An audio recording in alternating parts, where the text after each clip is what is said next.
the dynamic of and reverse the dynamic of that trend. That's the first play right there, under 40.5 in that game. That's the total with Seattle coming to town. And again, we don't have any issues at all banking on Seattle struggling. In fact, I think there might even be a play first half if you wanted to take, honestly, get 4.5 points first half for Seattle. I would love that. I'd also love it if you took advantage of this free money opportunity that we have for you at BetMGM. I mean, it's there. It's sitting for you, right? If you're watching this on a Saturday, it's a simple process. You'll click that link below. It will bring you to BetMGM.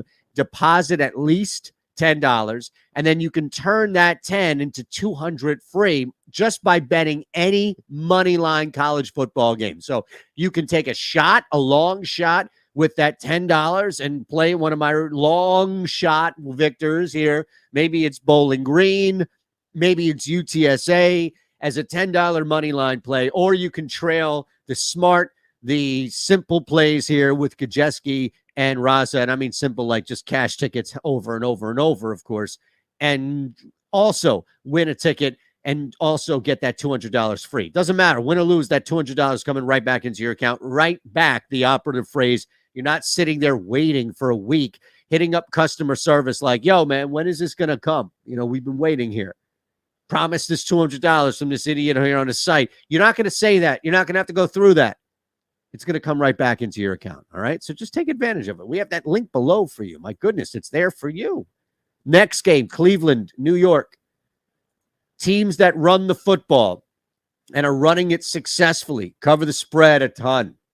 And you anticipate Cleveland, right, running the football a bunch.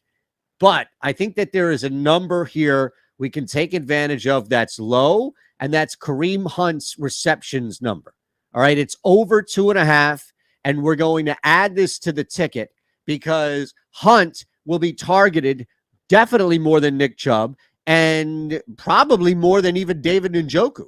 So you've got a couple of guys here in Cooper and Donovan Peoples-Jones that have low reception numbers. It's going to be quick release. It's going to be get the ball out of Jacoby Brissett's hands as fast as possible and take advantage of somebody like Kareem Hunt coming out of the backfield. We know that Cleveland has always liked to throw to Hunt. We know that he will be a target no matter if it's Mayfield or Brissett or even Watson when he's ready and able here is going to use. And why wouldn't they? Hunt is a capable back to throw to when you're trying to just create some sort of really some quick offense and also to kind of lure some pressure in and maybe take advantage once you set that up with a guy like Njoku, middle, short to deep middle.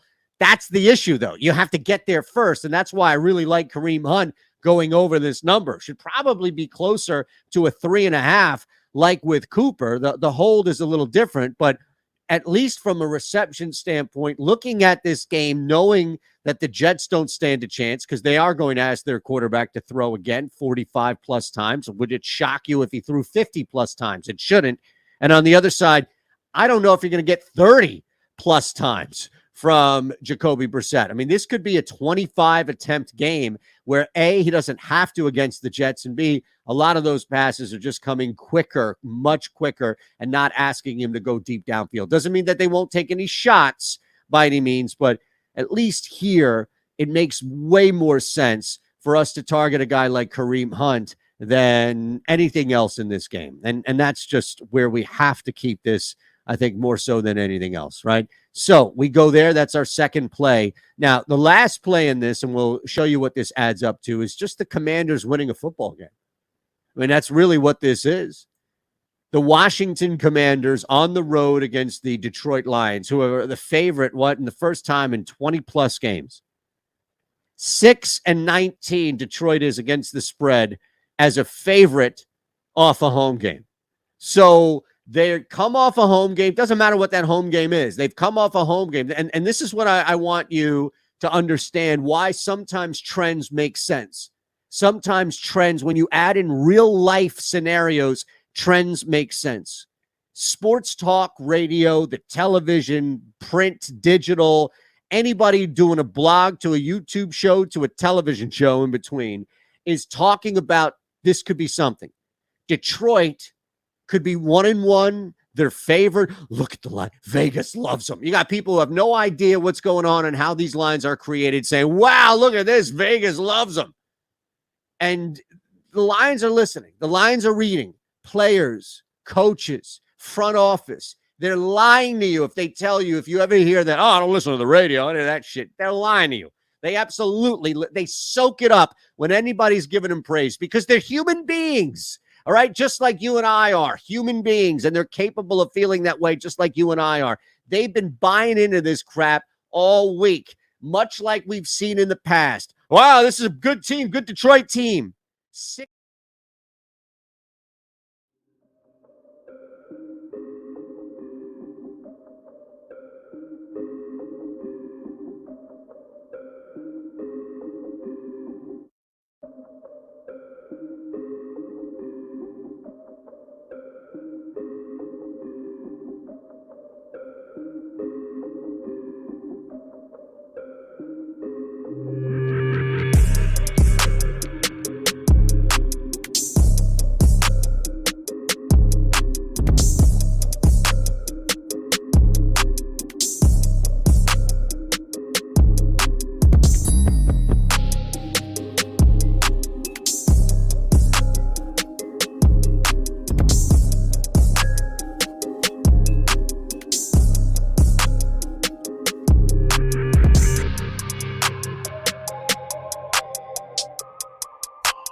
What is going on, everybody? It is time for another Stokastic NFL tournament strategy show. And we got the gang together now because for the foreseeable future, this is the team we're going with. It's myself, and I'm joined with a couple of Millie Maker winners. We got Rebecca here. We got Neil here. Neil was not here last week, but he did do a football show with me on Thursday night. And before the show starts, Neil's complaining. He's like, first week of the season was terrible. I couldn't make any money. I was just getting my ass kicked. And the horror that Neil had to go almost an entire 2 weeks into the football season before he had a big hit. So Neil on Thursday night ends up winning almost $100,000 in the FanDuel single game contest, ends up tying for first with a couple people. Now, Neil, how much credit goes to me? Because you didn't do any shows with me in week one, but you did for Thursday Night Football. Yeah, I mean, I think I got to give you a lot of the credit. Since we didn't do any shows week one, there's a really strong correlation between us doing shows and me winning a lot of money. So yeah, I think most of the correlation or most of the credit has to go to you, Greg. I also want to say, I mean, you're introducing Rebecca as a Millie Maker winner. I'd like to add on that she was also the FanDuel NBA champion one of these past couple years. She's also a six-figure winner like at least a dozen times. I don't know how many times exactly, but I know she's won six figures many times. So I've had Rebecca on High Stakes, but that's the only show we've done together. So I'm very excited to be joined by Rebecca this year as well. Yeah, and we're going to have the three of us together for, a little bit here going forward. So last week we had Jeff here, but it's like, come on, we don't need that many Canadians here. So Jeff's gone, and now we're at the proper quota of 0 Canadians. Rebecca here with us again. Rebecca, how did week one go for you? So I didn't actually put in as much as I planned to because I just had like a lot of stuff going on. And if I don't feel completely comfortable, then I'm like, take out my entries and we'll just do something like if I just put in like, a couple $100-$200 entries, then I feel like I didn't really bet that week. So I just did a couple of those and they didn't pan out that well. But I do feel like my strength these days is the single game slates. So this last Thursday did a little bit better But still, I'm waiting for this week to really go hard. So I ended up not actually doing the Millie contest like I was going to. So I'm kind of glad I didn't now after seeing how everything ended up. Yeah, well, we've got week 2 of the season to break down now. And we did also have some news that just broke. Michael Pittman not going to play in week 2. So we're going to be talking about that a little bit more when we get to the wide receiver position. Also, if you guys want to try out all of the tools we have over at Stokastic, maybe you've been thinking like, I don't know if I want in or not. Maybe you might think it's a little bit cost prohibitive. Well, guess what? If you are new to the Stokastic Plus Platinum package, you could sign up right now, clicking on the link below, and you're going to get 3 days for free. So the only people who can't afford this is people with like negative $20 in their bank account. If you don't owe any debts, you could afford free. Free is something that anybody could afford. You're going to get it for 3 days. You get access to all of our projections, ownership projections, everything you need to build winning NFL DFS lineups. So check that out. Click on the link, and it's free to use. So stop guessing, start winning. Join Stokastic Plus today. Let's start talking about this slate now. And we open up by talking about the quarterback position. And kind of similarly to last week, it's pretty flat at the QB position here, Neil. So over on DK, Derek Carr is the only quarterback projected for double-digit ownership. Over on FanDuel, Derek Carr and Lamar Jackson both projected for double-digit ownership. But once again, it's pretty flat. So I'm going to start by asking you, of the quarterbacks that are a little bit more expensive or a little bit more popular, Carr and Jackson, what do you make of them as large field tournament options? I mean, I'll start with Carr. I love Carr this week. He looks phenomenal in the tools, coming in at just 11.3% projected ownership with a 16.4% chance of being the top stack. When I'm choosing quarterbacks, I'm really more concerned about the stacks than I am the individual quarterbacks. That's something that I've kind of adjusted over the years after talking with Alex, to be honest. I don't play as many quarterbacks without any pass catchers. I don't run out naked quarterbacks these days. I'm always going to be stacking with at least one pass catcher. So I'm really more concerned about how the stack is going to look as a whole than the individual quarterback. And in this case, I mean, Las Vegas is obviously pretty condensed. Last week, Devontae Adams had a 46% target share, and then they've got Hunter Renfrow and they've got Darren Waller, and I don't think they're going to be throwing it too many other places. I think there's those 3 guys that you can include in your stacks. I'll probably be double stacking a lot with the Raiders. So yeah, I'm going to love Derek Carr this week against the Cardinals. 21st best pass defense according to Football Outsiders DVOA. So yeah, everything looks good for Derek Carr this week. Who you said Lamar Jackson being the number 2? Yeah, so right now we've got Lamar Jackson, at least in terms of picking up the second most ownership. And I'll ask Rebecca for her take on Lamar Jackson, because I know we just had Neil say that he tries to prioritize stacking quarterbacks, which I do as well. I'm almost exclusively making lineups that are stacking quarterbacks. But Lamar Jackson's one of those guys that I sometimes will make an exception for when I'm setting my rules in Fantasy Cruncher. So right now, Rebecca, we have Lamar Jackson with some of the highest optimal percentage odds on both FanDuel and DraftKings. He's one of the most popular quarterbacks. Do you like getting into him today? And do you think in lineups that have him, do we have to stack him with one of his pass catchers? So I definitely think it's different for the contest I do versus like what Neil might do. I am a lot more open to doing a naked quarterback. I try to nowadays I try to stack a little bit more. But Lamar Jackson, I mean, if I'm going off of like last year, if I had success taking him, because I always had that thought, like he's your one quarterback that like, he'll probably have so many points by himself. I'm not sure about the rest of the team. But anytime I ever took him and had that thought, it never panned out. So it's like the moments you think that Lamar is perfect, he's not perfect. And then all of a sudden he's like scores the most when no one took him. You know what I mean? So I just don't have faith, I guess. And that's just coming from like all the times I've taken him and it didn't pan out. I just would feel safer going with someone who has so much pass potential. So like all of the wide receivers and Darren Waller, I just think that it's just too safe. I mean, in a good way. Like you want to go with Derek Carr because that safety net is just, it's too hard to beat because Lamar Jackson, I don't know, just not safe enough for me. Yeah, and I'll say another stack that I don't think is really getting enough love, and in particular, I try to balance our top stacks to a quarterback in terms of teams that have the highest chance to be the highest scoring team. while also looking at our boom bust tool and trying to weigh also which individual quarterbacks in our Sims project is most likely to land in optimal lineups.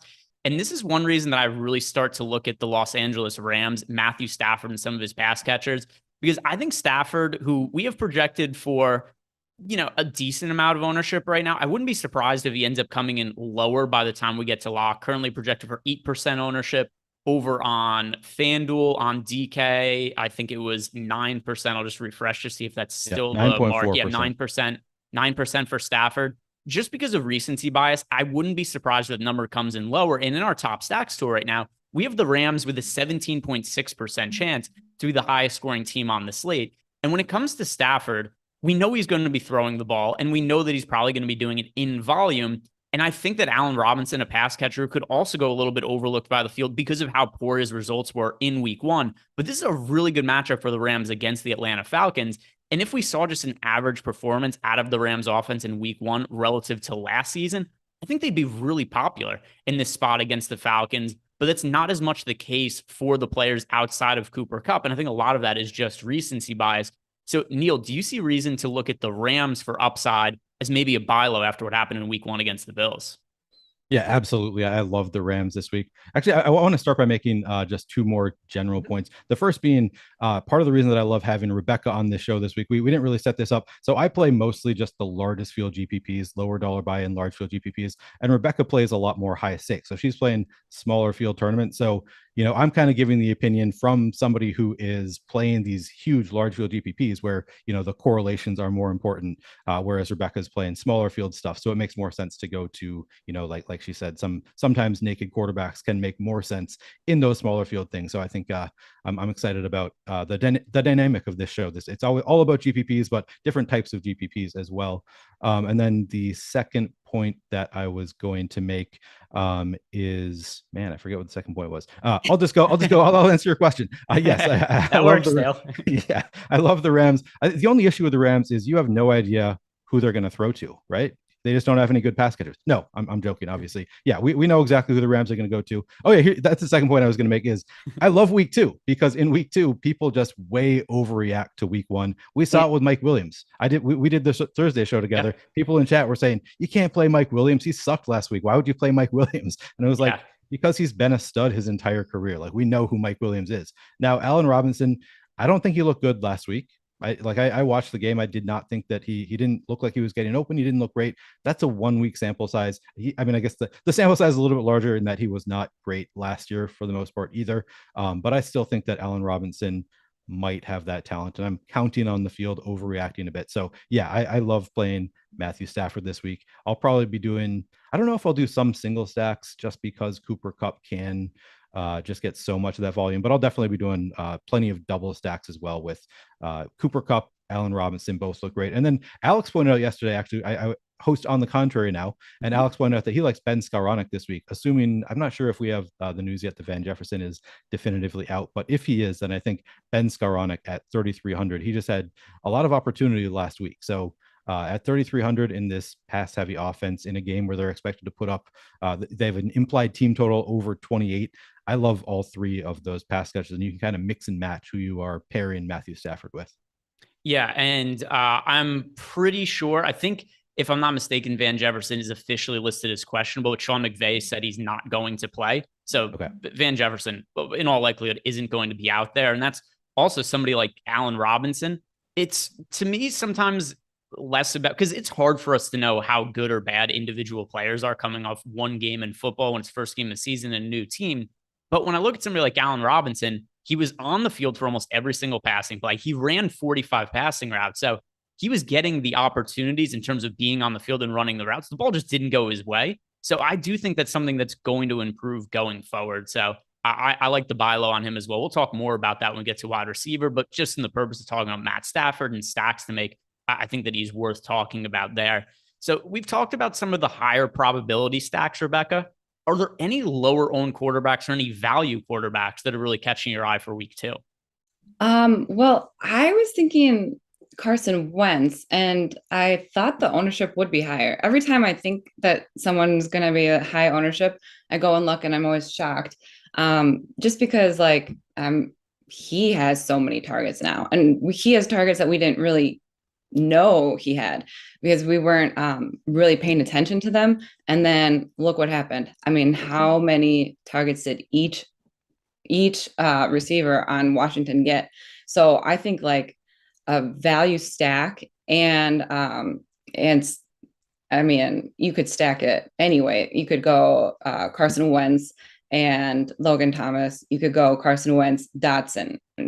Dotson was what, 4,200. You could go Curtis Samuel, because now everybody saw like, okay, this kid he's got a lot of potential this year. So I think all their prices are going to go up soon. So good value stack would be Washington, because at least Carson Wentz is actually throwing quite a bit. I mean, I don't see that changing too much. Even if it was less than last week, it's still going to be enough that you'd get your money's worth. Yeah, and then something else too when it comes to Carson Wentz is, well, other than to what you said, he threw the ball a ton last week. You don't even have to be that good of a quarterback to produce fantasy value when you're throwing the ball 41 times.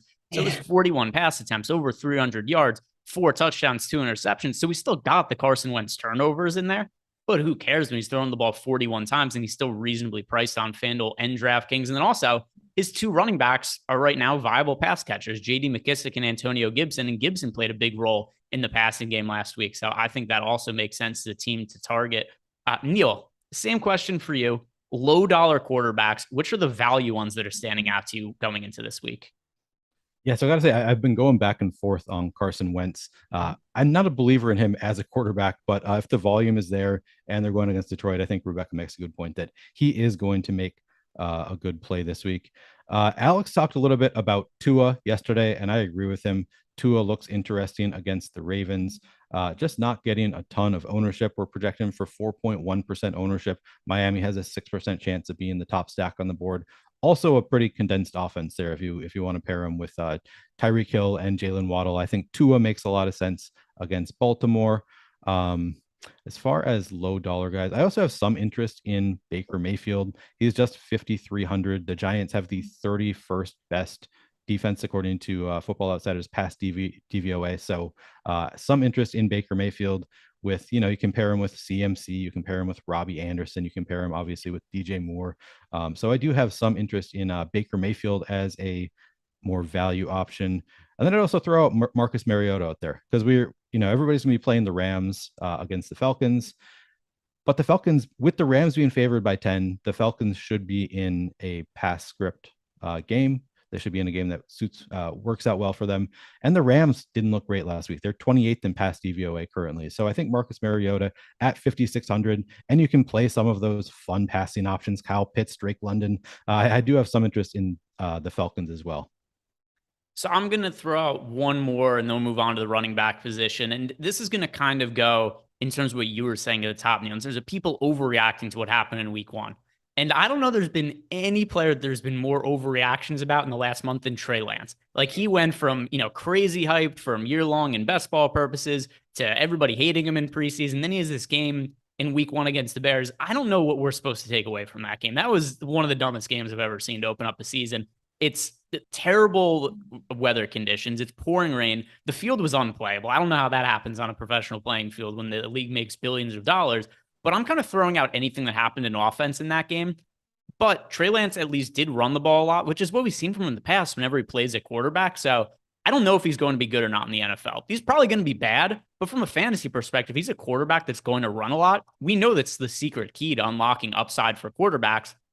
And then George Kittle returned to practice yesterday.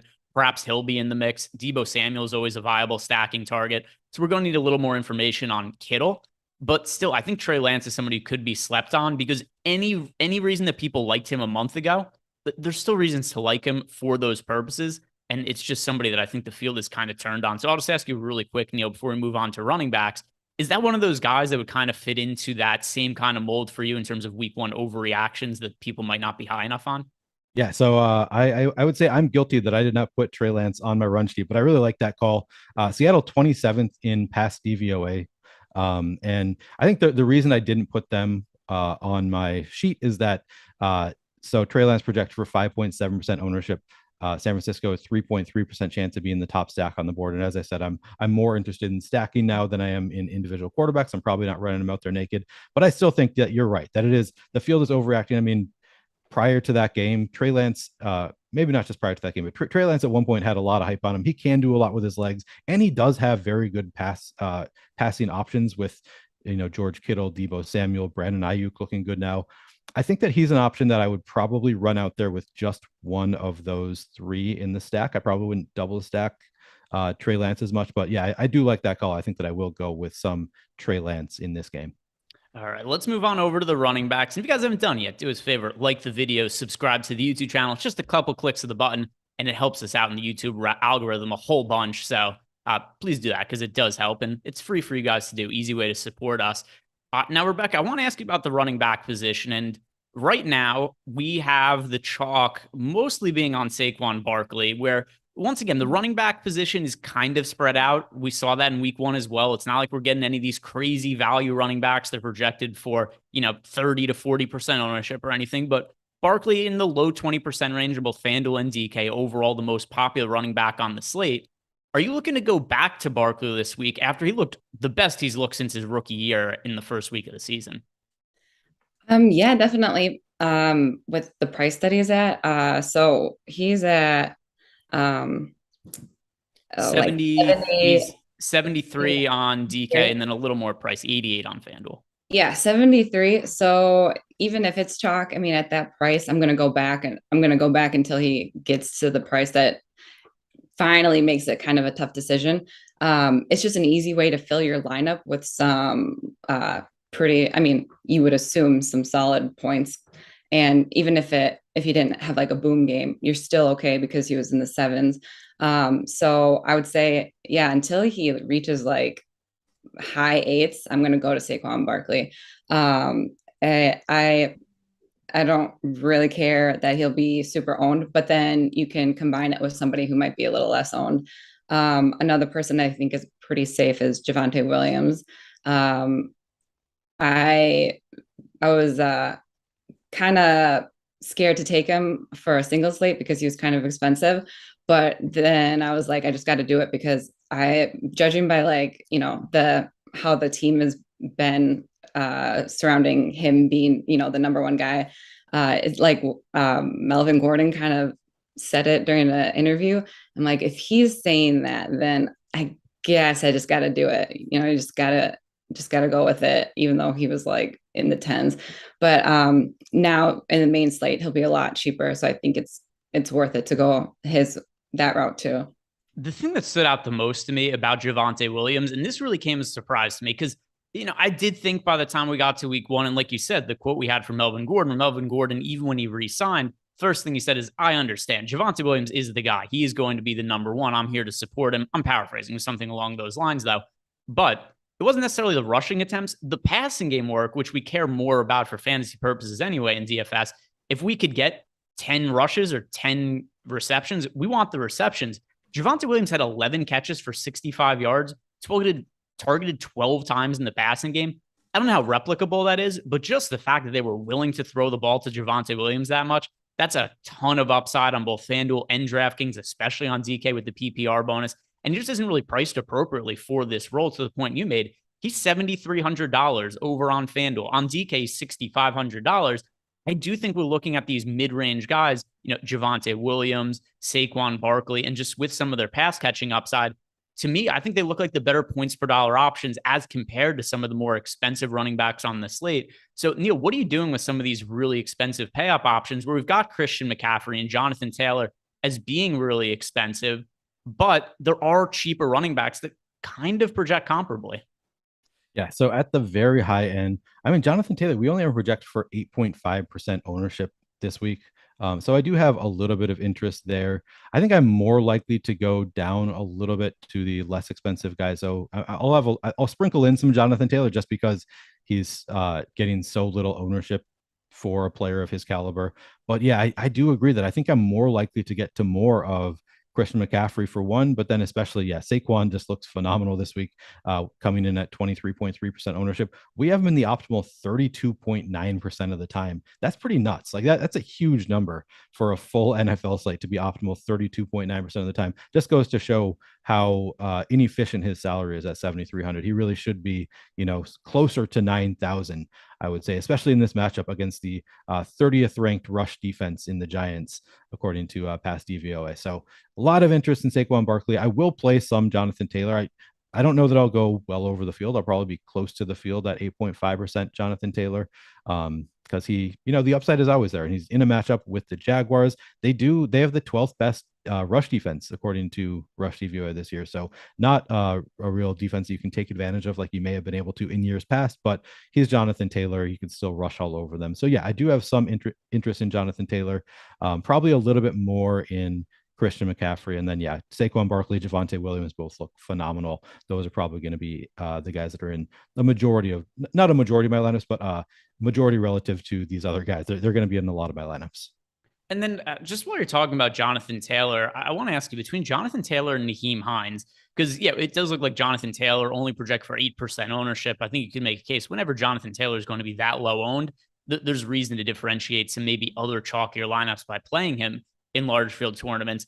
But between Jonathan Taylor and Nyheim Hines, with the recent news that broke that Michael Pittman is not going to play, is that reason to think that Taylor and or Hines could end up being more involved in the passing game for the Colts? Yeah, it certainly is. Especially, I guess I don't want to say necessarily, especially Nyheim Hines, because Jonathan Taylor could just funnel it to Jonathan Taylor as well. But I think that Nyheim Hines probably gets the bigger boost there as the pass catching back. So I will have interest in Nyheim Hines. It kind of all depends on how the field reacts for me, because, right now we only have Nyheim Hines project for 0.3% ownership. I don't know if that's going to hold with both, not just Michael Pittman, also Alec Pierce is out this week. So two of their top receivers are both out this week. So I think there will be more opportunities for the running backs, but also the field will probably see that as well. The field is going to see Michael Pittman out. How do I benefit from this in DFS? And, they might just go to the running backs. Well, we'll have to see kind of how the ownership changes closer to lock, but I will definitely have some interest in Nyheim Hines at 5,300 if the ownership stays below 1%. Yeah, and for me, if I'm looking to save money at running back, my favorite option is Darrell Henderson, because what we've usually seen out of the Rams in the past, this isn't a team that really runs committees at running backs. Whoever the guy is the guy. And we saw that last year. At times it was Cam Akers, at times it was Darrell Henderson. And then even going back to previous years, we've seen the same under Sean McVay, back to the Todd Gurley years. So considering that Darrell Henderson got by far more workload compared to Cam Akers in week one, I kind of have to think that's going to be the case going forward, just given how Sean McVay has run his running back rotations in the past. So Darrell Henderson, $6,200 over on FanDuel, and then over on DraftKings, $5,700. That's one of my favorite salary saving running backs on this slate. Rebecca, do you like Darrell Henderson? And are there any other cheap running backs that you want to build some tournament lineups around? So Darrell Henderson, I guess I didn't really think about him too much because I just think he could get a lot of carries, but I see the receivers being the ones scoring the touchdowns. So I kind of want to stay away from him, but maybe I'll throw him in like one lineup just in case. But just because I think like he might do all the legwork and then someone else gets the credit, and I don't really want to get disappointed that way. But the two that I was looking at the most, obviously, were Javonte Williams and Saquon Barkley. I would think that like I would throw in some more expensive running backs if I'm trying to change it up in some other lineups. But for the majority of my lineups, I'm just going to go safe with them and then kind of focus on getting the right receivers. I think that just having a nice base with Javonte and Saquon is a great way to build a lineup off of. So I haven't really looked at too many other guys just because that's already a nice, safe place to start for me to build my lineups. Yeah, fair enough. And then Neil, I'll ask you whether it's Darrell Henderson or other cheap running backs. Are there any running backs that stand out to you from a salary saving option on this slate? Because we've primarily talked about the more expensive running backs to this point. Yeah, so Darrell Henderson is a guy that is going to interest me just in this matchup. It's the best possible matchup you could have against the Falcons and their 32nd best rush defense in terms of DVOA. So I do have interest in Darrell Henderson. So Greg, you made the point that Sean McVay likes to stick with a hot hand, but I think there's at least some possibility that the hot hand that Cam Akers comes out looking good. His first touch comes out looking good, and Sean McVay switches over to Cam Akers. I think that it's not the most likely scenario. So I agree with you that I think Darrell Henderson is by far more likely than Cam Akers to be the go-to guy this week. But it's also, as I said, the worst rush defense in the NFL. And sometimes in those situations, I like to go to the less likely of the running backs just in case things go different than we expect. And coming into last week, we thought Cam Akers was the guy. Who knows what happened in that locker room before the game? But there's at least some chance. Cam Akers is $100 less expensive than Darrell Henderson. He will get no ownership at all. So I will be taking some shots on Cam Akers as well. Assuming nobody else is playing him, I'm going to be over the field on Cam Akers while also playing Darrell Henderson, because you just want to take advantage of these matchups with running backs in particular. Just if the defense can't stop anybody, that's where I'm going to want to go to the running backs a little bit. In terms of other cheaper options, Jeff Wilson, we can probably assume that he's going to be the number one guy. I mean, I don't want to say we're assuming that, but he's the most likely guy to be the number one for San Francisco this week. So I'm interested in Jeff Wilson at 5,100. He is not projected to be getting a ton of ownership. 2%. We've got him 2.2% projected ownership, and he's in the optimal lineup 6.1% of the time in the Stokastic sim. So definitely some interest in Jeff Wilson as well as far as cheaper running backs. Kind of have interest in both of the Patriots running backs just due to the lack of ownership. With Ty Montgomery out this week, he was kind of an unexpected fly in the ointment for me. I didn't really see Ty Montgomery having a big role, but he's injured now. So maybe, one of these guys does have a big week against the Steelers. They're both, mid 500s. Stevenson at 5,200, Harris at 5,500. The Steelers have the 7th ranked rush defense, but I think that they both will at least one of them will have an opportunity to put up a big game this week. So some interest in the Pats running backs. And then I'll maybe the Jaguars. I'm going back and forth on whether I'm going to take any shots on the Jaguars. They're both 5,600. James Robinson feels a lot safer. Travis Etienne didn't touch the ball much last week, but I don't know if that was just a circumstance, how the game played out. Again, we don't want to overreact to 1 week, and Travis Etienne is an electric running back. I actually thought he looked good in the week. So yeah, he did. He gets a few more touches. He breaks one out. I think that Travis Etienne could easily pay off this $5,600 price tag. Yeah, and to your point on the Jeff Wilson ownership, I'm surprised how low it is just from a standpoint of I'm playing in yearly leagues for the first time in forever this year. And one thing I noticed is everybody bid a ton of their waiver budget on Jeff Wilson this year. Like everybody wanted to go pick up Jeff Wilson, but nobody wants to play him in DFS. Like I think people should be playing Jeff Wilson in large field tournaments. We know he's going to be the number one guy who's going to get almost all the touches in the 49ers backfield. No, we don't know that for sure. But if he's going to be 2% owned in large field tournaments, just the chance that he's going to, I think is worth taking a flyer on. And then once again, don't put too much into any of the results from week 1 of that game between the Bears and the 49ers, because it was a disaster in terms of the field conditions and everything that went on there. So we're going to talk about the wide receivers next. But first, if you guys want to get value, and if you're betting on sports right now, you have to take advantage of the offer we have with BetMGM. Because if you sign up at BetMGM for the first time, clicking on the link in the description box below and place a $10 bet on any NFL money line for Sunday's games, we have to place the bet on Sunday. They're going to give you $200 for free. And $200, you could do a lot with $200. Neil, like your outfit usually you get from Costco with the plaid and the hat and everything. What does that cost? Like $8? $8. Yeah, exactly. Yeah. So I'm no mathematician, but you get what? You get like 25. Yeah, you get 25 of those outfits for this offer at BetMGM. So if you guys want to be cool like Neil, because people don't know this about Neil, you don't just win based on knowledge. Looks plays a big factor in it too. You got to have a little bit of swag when you're entering your NFL DFS lineups. And this is how you're going to do it. You're going to sign up at BetMGM. You place a $10 NFL money line bet. They give you $200 for free. You're going to spend the money on Costco to look cool like Neil, and then you build winning NFL DFS lineups. Bada bing, bada boom. That's how you do it. Just make sure to sign up by clicking on that link below in the description box. But let's hit up the wide receivers now. And Rebecca, I know you said that at running back, you're a little more concentrated. You really like Saquon Barkley. You really like Javonte Williams. But at the wide receiver spot, who is the Javonte Williams and Saquon Barkley for you? Who is the guy you look at a running back in tournaments like, that's the person I want to build my lineups around the most? I like Julio Jones. That's like who I wrote down first, but I feel like a lot of people are kind of thinking that just because of week one. So recency bias. But that price range is similar in the way that like you're not going dirt cheap, so you don't have this huge risk. It he kind of, you have to play him if everything looks good. I know he's listed questionable, but every wide receiver Tom Brady ever throws to is listed as questionable. So we're used to it. But I like Curtis Samuel. The whole Carson Wentz stack with him would be pretty good because again, it's pretty inexpensive. I was very interested in Michael Thomas too. I just think like the amount of targets that he got, I was pleasantly surprised. I mean, I didn't play him, but like that I've been interested in. So to see that, I'm like, okay, now I know that he's playable, right? And then someone who's just always going to get the targets no matter what is Amon-Ra St. Brown.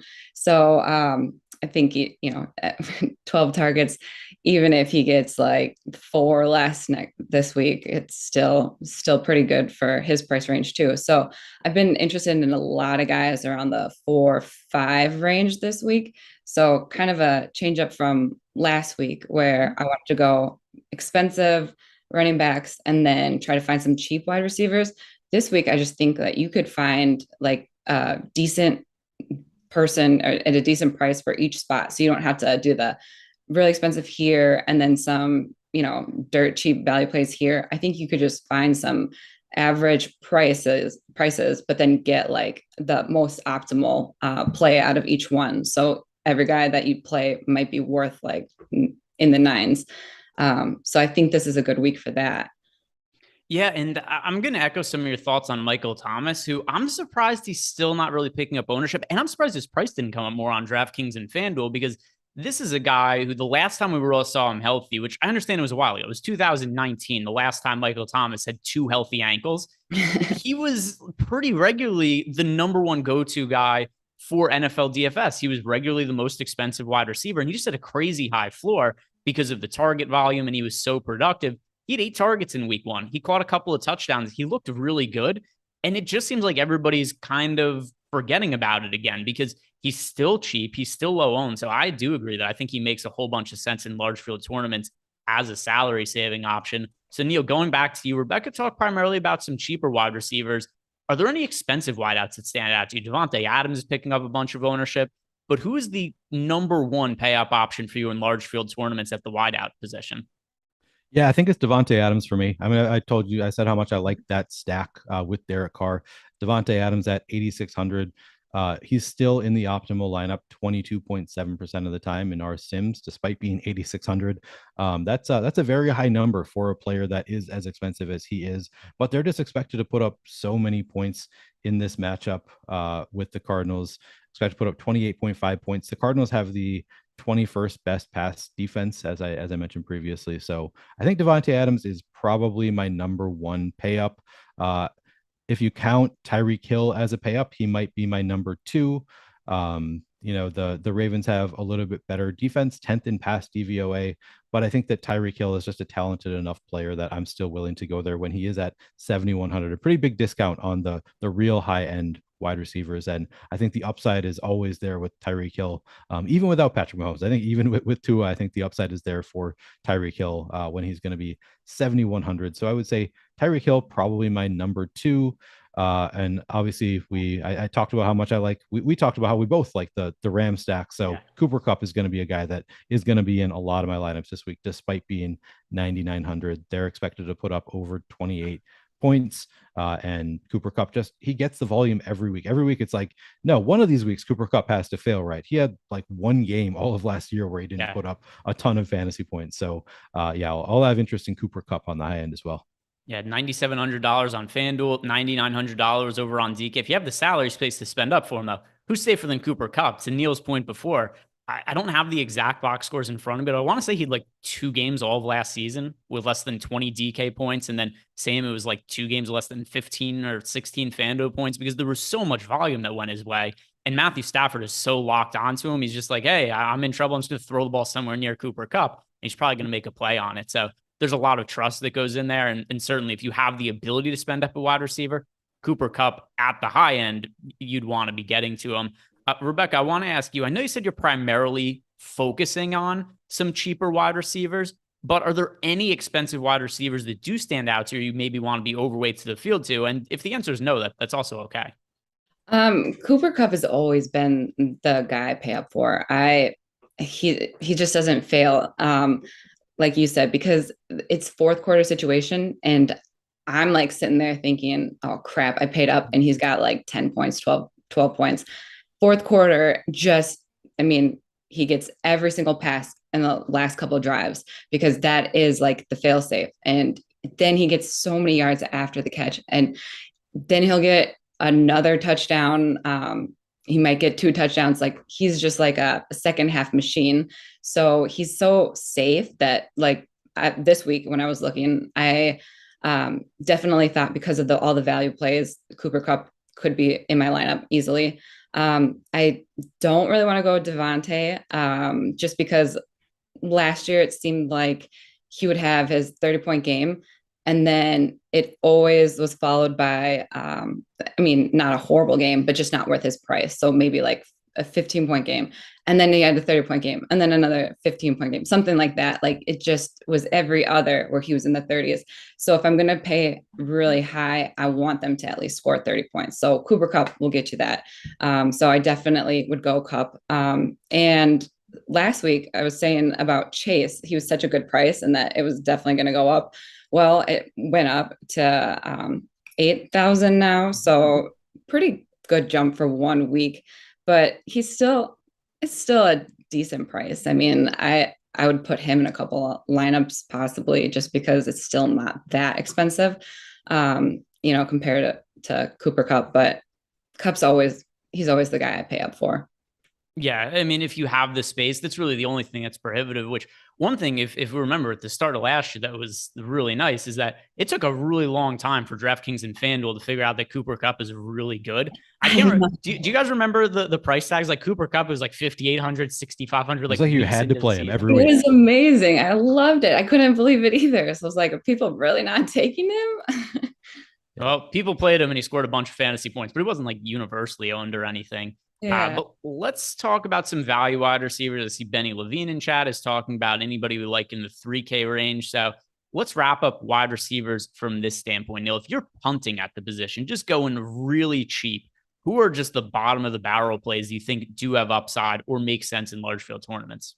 Okay, first, I just want to say I echo what Rebecca says about Ja'Marr Chase. He does look phenomenal in the tools coming in at 7.2% ownership with an 11.3% chance of being optimal. But to your question, Greg Dortch is the number one guy. Alex said he's willing to go overweight to the field on Greg Dortch this week. He's just not getting the ownership he probably should at 3,500 in that Arizona Cardinals versus Raiders game that is expected to be high scoring.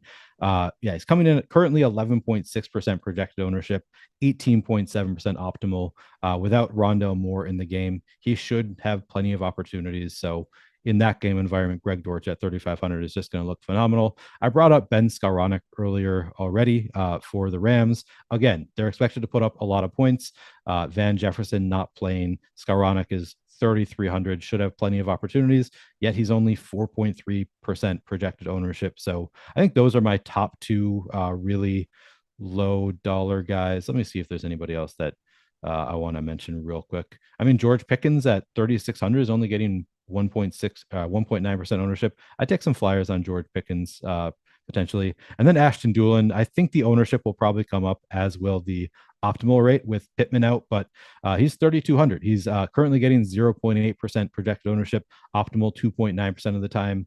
We'll see what the field does there, but if the field doesn't react to the extent that I think that it should, I think that he might be the number 2 receiver in Indianapolis now with Pittman and Alec Pierce out. So I'm going to have some interest in Ashton Dulin, assuming he doesn't get up to 20+% ownership, and I'll still play him some at that ownership. I just won't, he's not going to be a guy that I jam in if he gets that high. But those are a few guys that interest me.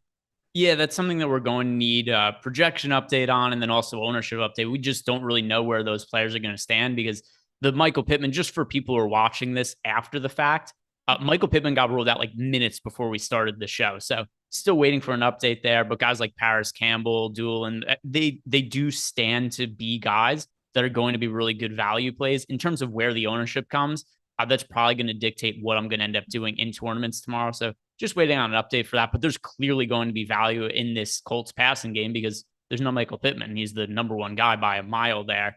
And then I also want to back up what you said about Greg Dortch, who had a really big game that I kind of think is getting just under the radar, overlooked when you consider that he's so cheap on DraftKings. FanDuel priced him up, and when they made him, what is he, 5,500 on FanDuel? So, that's a salary where, there's other guys in that price range that I think you could get to instead. But on DK, I think he's by far the best large field tournament play at $3,500.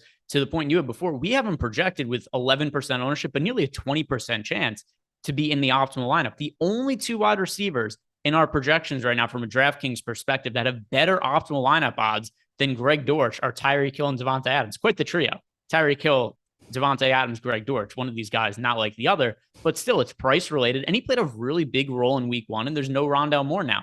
7 catches for 63 yards. He was targeted 9 times, so it definitely looked like a guy Kyler Murray was trying to target in the passing game. So he makes sense to me as well. Rebecca, I'll ask you, if you're looking to save money and go really cheap at wide receiver, are you looking at Greg Dortch? Are you looking elsewhere? Who are the best punt options for cheap at the wideout spot?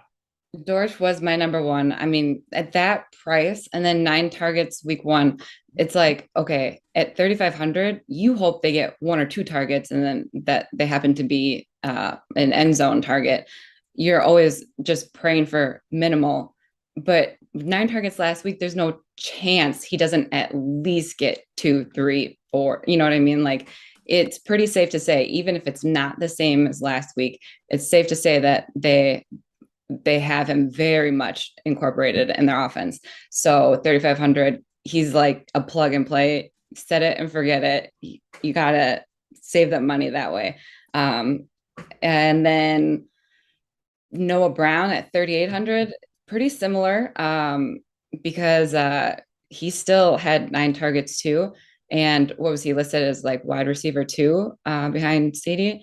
That's another one that's just like, I mean, even if he doesn't get huge volume like he did week 1, it's a price that like you would be doing really well if he just had half that. So those two to me are pretty solid. You can't go wrong. And there'd be no reason to really look elsewhere around that price range, just given that you already have what you need right there.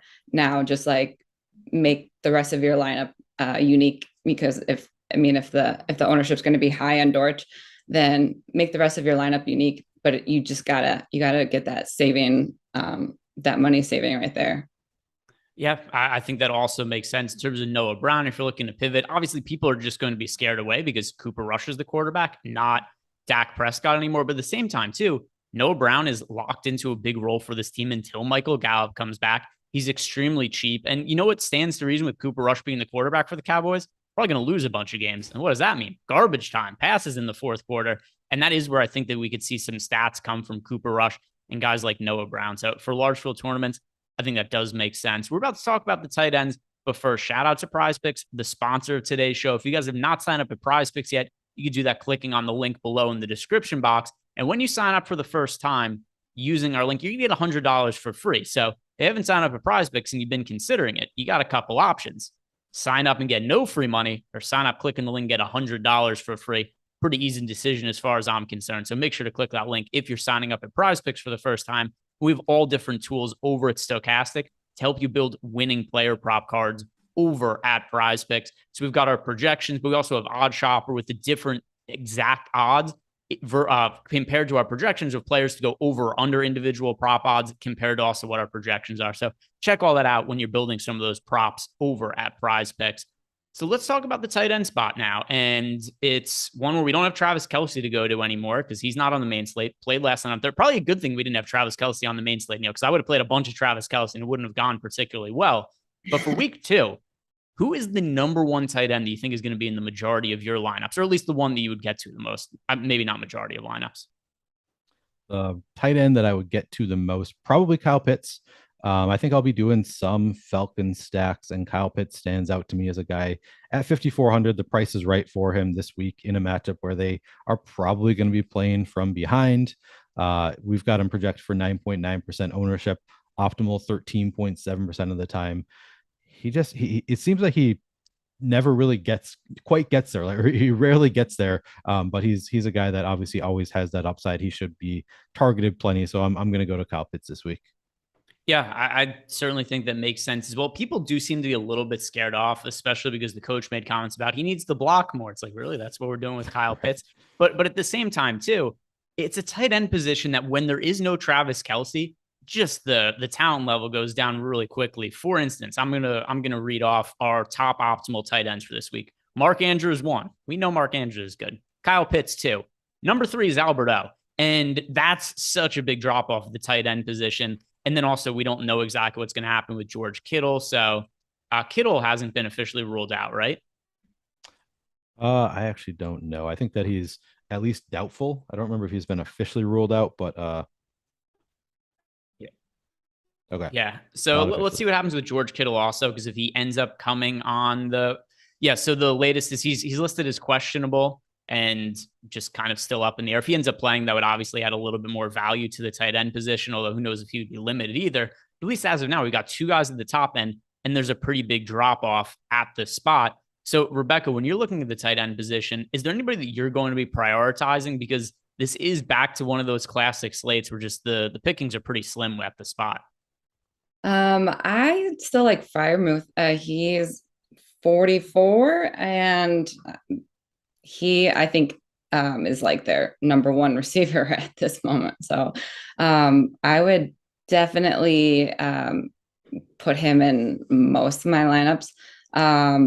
I kind of like Logan Thomas just because he had a high volume last week. And I think that he's just one of those guys that he gets so many good looks in the end zone and they don't always pan out, but it's bound to. So this week, I think he is at least going to have a touchdown. So I think Logan Thomas is a pretty good option too. I have a good feeling Kittle's going to play, but I'm going to say I'm going to stay away because I don't know. I just feel a little unsafe about a groin injury. Just didn't, I don't know. That's a little scary. So I think staying in like the 4s or going even cheaper for a tight end this week is the move I'm going to make. Yeah. And we also got a question right here, a quick one from Stephen Drake. He's saying, is it smart to grab Doolin or Campbell? You know, assuming this is a season-long question, I mean, for DFS, both of them are sensible. I'm probably going to lean more towards Paris Campbell, but I think I need a little bit more context to that. In general, though, Campbell, I think, is a good option this week and is going to be the higher priority of the two for me. Neil, if you're going at the tight end position and just looking to get more contrarian, I know you said Kyle Pitts is your guy, which I'm totally cool with, just based on the talent and the price tag. But are there any really low-owned tight ends that are going to be standing out to you? I mean, Hayden Hurst stands out just as a guy in a game where they should be putting up some points against the Cowboys. Hayden Hurst only 3,600, doesn't need to do that much. But yeah, it would not be shocking at all to see him score a touchdown. We have him optimal 6.4% of the time. So Hayden Hurst is a guy that stands out to me as a guy who's just not getting really any ownership, who I will have some interest in. Pat Freiermuth was a good call out, definitely interests me as well at 4,400. He's a very talented tight end. So yeah, I'm going to be playing some Pat Freiermuth. Somebody brought up Juwan Johnson in chat yesterday. I didn't really, he is getting 5.2% projected ownership. I was thinking it was going to be lower than that, but he is kind of interesting at 2,500, even at that 5.2% projected ownership. It sounds like they want to use Juwan Johnson more. And that's an offense. I mean, Jameis can put up some big games, so it wouldn't be that surprising to see him bring Juwan Johnson along for a big game as well. David Njoku at 0.5% ownership. Somebody brought him up in chat. He looks good in the Boom Buster, 0.5% ownership, optimal 1.5% of the time. And he's a talented guy. I'm expecting him to have a big year. Has not worked out yet, but I could see him getting there. And then I'll just point out, I don't know what to make of the Denver tight ends, but with KJ Hamler out this week, they were already very involved last week. I didn't want to. Alberto is not going low owned, so I was. He doesn't really count for that discussion, but he's 3,700. I just want to throw the name out there. 3,700. For all we know, he could get a bump with KJ Hamler out this week. Or maybe one of those other 3 tight ends they used. That's the problem with the tight ends there. That it's also the law of primetime football games now. For whatever reason, everybody's like, you know what our passing game plan is? We're breaking out all 4 tight ends we have on the roster, and they're all getting targets.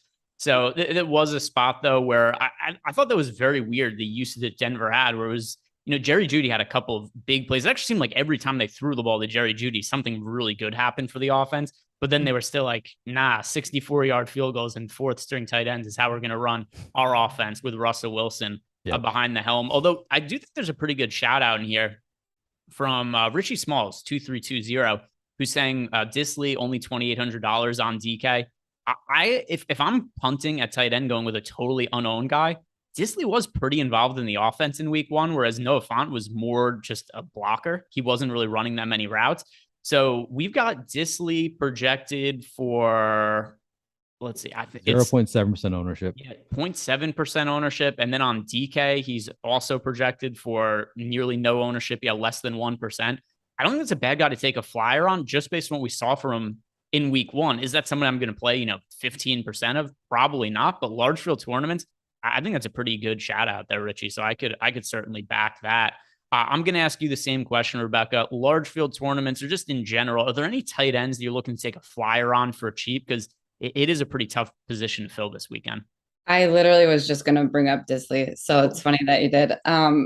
Disley and Albert O. I mean, not that Albert O is as cheap as Disley, but still seeing that game and seeing how they were constantly going to the tight ends. I kind of had a feeling, just because, I don't know, something about Russell Wilson made me think that he's going to try to utilize them a lot, the short passes, because he seemed too scared to get it down the field right away. And I think that might change over the season. But for now, it was just like big tight end play after big tight end play. I'm like, okay, why did I spend all this money for Sutton then? So I definitely think that Alvaro is safe. He's definitely going to get a similar amount of targets or more. And one of them's bound to end up in a touchdown. And then Disley, it's just like 2,800, do it on one lineup, maybe not all your lineups, but it's worth it just because like that would be the best money saving person. All right, so time to wrap up the show with our favorite stacks of the week. So do us a favor before we head out, guys. Like the video, subscribe to the YouTube channel. It does help us out a whole bunch, and it's free for you guys to do. But Neil, you know the deal. If you are picking any one team to stack in a tournament, you can only make one stack. What would be the quarterback and pass catching combination that you'd be going with? It's probably still the Raiders for me. We didn't talk about Denver at all, so I do want to throw out Denver as a stack that I'm interested in. I don't think we talked about them. Cincinnati, another stack I'm interested in. But for me, if it's just one stack, it's probably going to be the Raiders. It's going to be Derek Carr. It's going to be Devontae Adams, and then it's going to be one of either Darren Waller or Hunter Renfrow. Yeah, I think that makes a whole lot of sense. Rebecca, for you, if you're making one stack in a tournament, what would be the one that you would go towards in that one lineup? If I was making one, because I kind of have a couple that I like, but if I was making one, it would be Carson Wentz, just because I think it's going to be similar to last week, where he's going to get a lot of attempts. And I think if I had to choose one, because they're all very good value plays, but so Dotson's 4,200. I think I would go Curtis Samuel just to be safe. So Wentz, Samuel. I like the Carr stack with Hunter Renfrow, because I think a lot of people are going to go Devontae. And I think now everyone, because of 1 week, is like, Hunter Renfrow, he's irrelevant now, but I think he's going to get a big amount tomorrow. And then really contrarian, no one's talked about Goff at all, but because he just throws to St. Brown so much, And then they're going against an easy defense. I think that you could, for 5,400, get Goff and then St. Brown. And you at least, you're going to get a couple touchdowns there. And I think they could all beat to St. Brown. So you might have a nice salary saving thing with them. So I don't know. All right, so I'll wrap it up and bring us home here. My favorite stack, and the one that I'm currently planning on doing in single entry, it's going to be Matthew Stafford. So a Ram stack that is currently the #1 positive leverage stack in our top stack stool. So Matthew Stafford to Cooper Kupp with Allen Robinson, and then Kyle Pitts on the other side as the run back. That's one that I think offers a lot of upside. Should be a high scoring game, and hopefully Kyle Pitts isn't only used as a blocker this week. A little more routes for him, a little more action in the passing game. Guys, thank you very much for watching. One more time, just a reminder to like the video and subscribe to the YouTube channel. Enjoy all the games on Sunday, and good luck this weekend.